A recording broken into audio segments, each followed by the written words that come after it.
Баршаңызға сәлем. Сочный болып шығатын шашлыктың рецептісімен бөлісемін. Менде бұл жерде крылышкиді алып, екіге бөліп, әбден жақсылап жуып, ыдысымызға саламыз. Кейін үстіне кетчуп қосамыз. Оның үстіне приправа шашлыққа арналған паприка қосамыз. Тұз саламыз.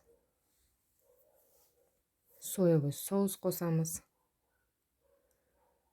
Және бір сарымсақты алып, турап, шашлықтың үстіне әбден мұжғылап, жақсылап су шыққанша мұжғылап салатын боламыз.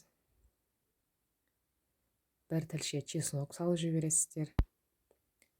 Егерде кинза болса, кинза қосып жіберсеңіздер болады, онда тіптен керемет болады.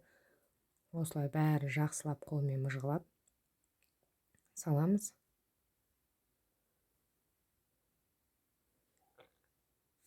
Әбден мұжғылаймыз. Кейін оның үстіне 3-4 ас қасықтай майонез қосамыз.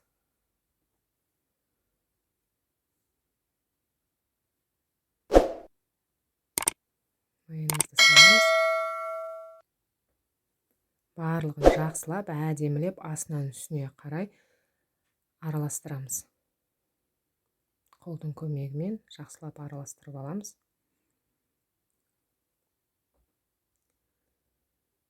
Енді шашлық керемет болып шығады, өте дәмді болады.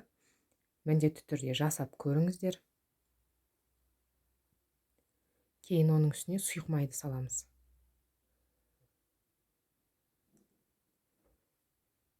Сұйық майды қосуды ұмытпаңыздар. Тағы да жақсылап араластырып, мариновкаға 1 күнге қойсаңыздар, тіптен енді одан арман керемет болып шығады. Мен бір 5 сағатқа қойдым.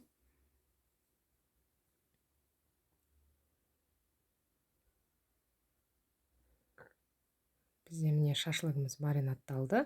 Енді оны шампурға тығып, отта пісіратын боламыз. Міне көріп тұрсаңыздар, біздің шашлықтар отта әдемі пісіп жатыр, прям жып-жылтыр болып. Кейін ол пісқан шашлыққа тура алар кезде жаңағы маринадталған бізде соусымыздан қалады ғой, соны бетіне жағып жіберсеңіздер, тіптен керемет болып шығады.